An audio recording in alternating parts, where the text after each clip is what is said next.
Yamashita Treasure, mga color coding ng lupa at color coding ng mga bato na nagsasabing naligaw ako at nasa delikado akong kalagayan.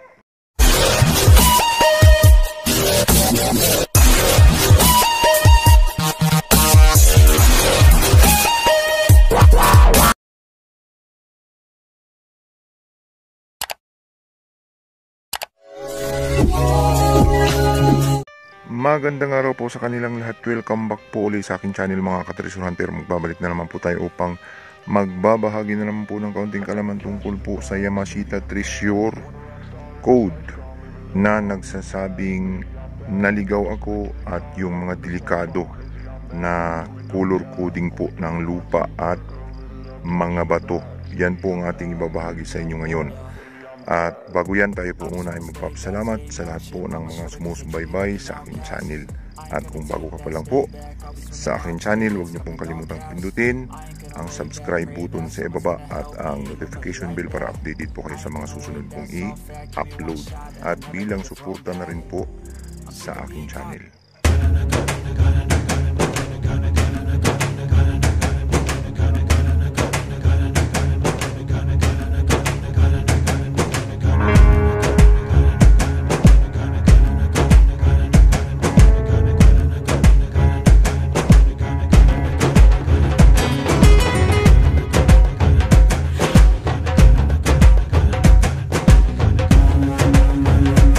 Yamashita Treasure Hunters, Mapaluson man, Visayas, Mindanao ay naghuhukay tayo at marami tayong nakikitang mga color coding o kulay ng lupa o mga bato na kung saan hindi natin alam na maaaring nakapagligaw na sa atin or nalagay sa alanganin ng ating buhay.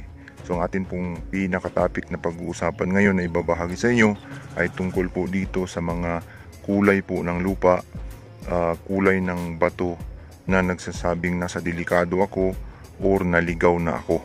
Ito po ay napakahalagang topic mga ka-Treasure Hunter upang hindi mailagay sa alanganin at hindi masayang ang ating pagod pera sa paghahanap po ng nakatagong kayamanan ng Yamashita Treasure.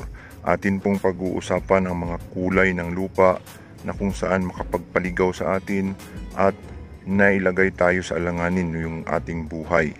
So kapag tayo po ay digger sa ilalim, ay aware tayo sa ating mga nakikitang kulay ng lupa at mga kulay ng bato na ating madidiskubre. At mas lalo tayong ginaganahan sa paghuhukay sapagkat alam natin na kapag mayroong mga kamay na naglagay nito ay mayroon ngang mga sikreto na itinatago sa ilalim. Subalit, ang hindi natin alam kung nasa mabuti ba tayong kalagayan or nasa masamang kaligawan tayo. Tayo po ay naghuhukay ay madalas po natin makikita ang mga kulay na ito, yung mga color coding na ito na ating makikita sa ilalim ng lupa. So kapag tayo digger ay ito ay ang pinaka-common na ating makikita sa ilalim. Unang-una po ang kulay black charcoal. So black charcoal yung mga uling sa ilalim. At marami po tayong mga kababayang mga ka-Treasure Hunter na nagpapadala po ng mga litrato na may mga black charcoal sa ilalim. At ito po ang kahulugan na ating nakuha mula po sa World War II Treasure Codes. So ang kahulugan po ng mga black charcoals na kung saan nasa ilalim ay edge of the tunnel o nasa dulo ng tunnel. So kapag tayo po ay nakakita nito ay nasa dulo nga po tayo ng tunnel at nagsasabing wrong way o nasa kaligawan tayo, naligaw tayo. At danger, booby traps, at don't dig, huwag ninyong huhukayin sapagkat napakadelikado. So yun po yung meaning ng black charcoal kapag nakita natin sa ilalim. So, yan na po yung kasagutan ng nag-request po sa atin ng ano po ang kahulugan ng black charcoal. So pangalawa po ay ang pink color. Ano nga ba ang kahulugan ng pink color kapag nahukay natin sa ilalim o mga bato na pink sa ilalim na nakasalangsang? So ang pink color po ay nagsasabing danger, wrong way. So wrong way na naman, tayo po ay naligaw na naman, at poison here o poison daw dito na nakalagay sa ilalim. So kapag atin pong nahukayan yan ay nanganganib ating buhay sapagkat tayo po ay maaaring malason at magkakasakit, manghihina po tayong lahat at maaaring hindi matapos ang ating inuhukay at magkakasakit lahat ng mga kasama sa paghuhukay at maging ating pamilya ay maaaring mahahawaan sapagkat ang poison nga ng mga Japanese Imperial Army ay parang virus na kung saan nakakahawa at tumitira nga po yan sa immune system, yung poison na yan. So, pangatlo ay ang red.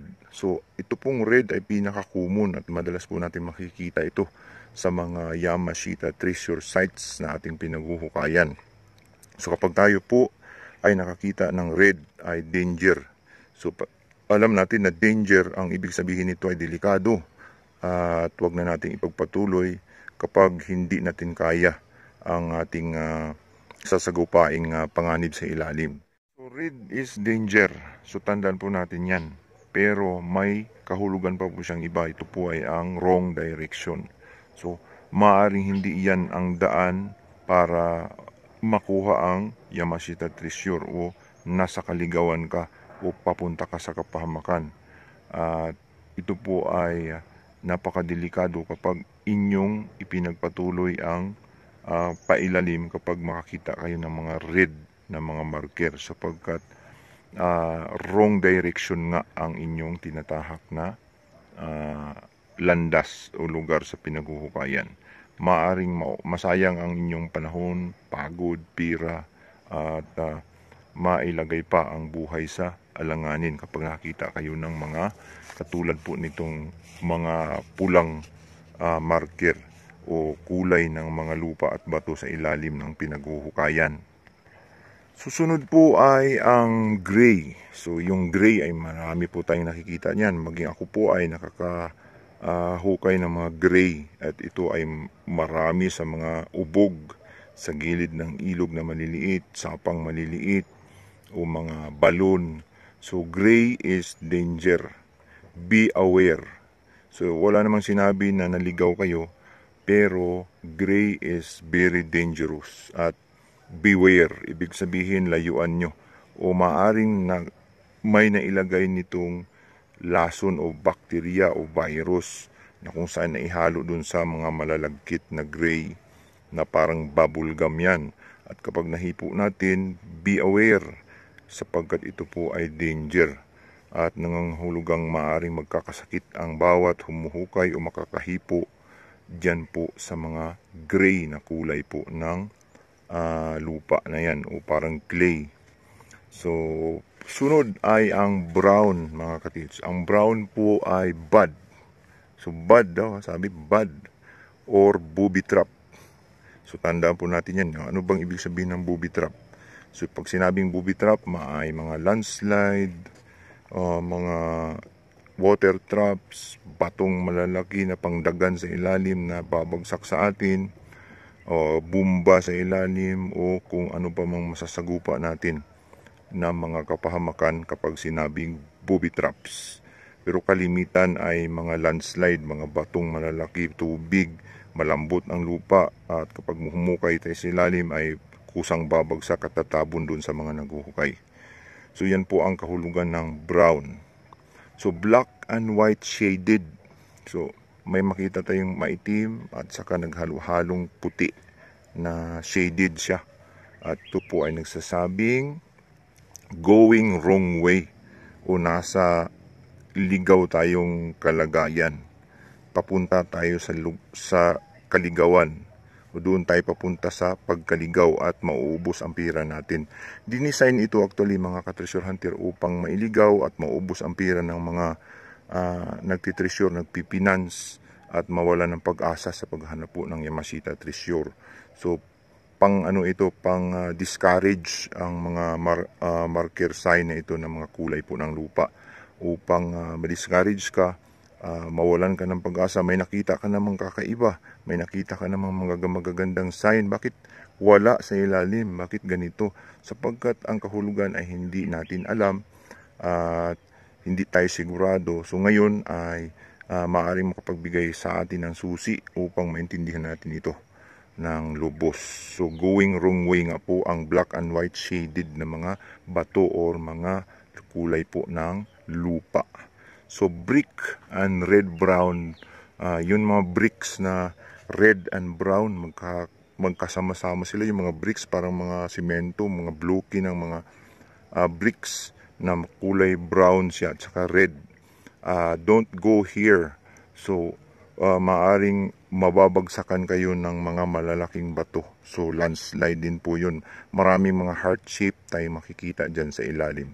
So pag heart shapes na mga maliliit, tapos malalaking bato na nakafile, tapos malalambot ang lupa, mabuhangin, at may mga bricks na mga red brown, yan po ay traps. At huwag kayong pumunta dyan sapagkat yan ay pangdagan sa inyo.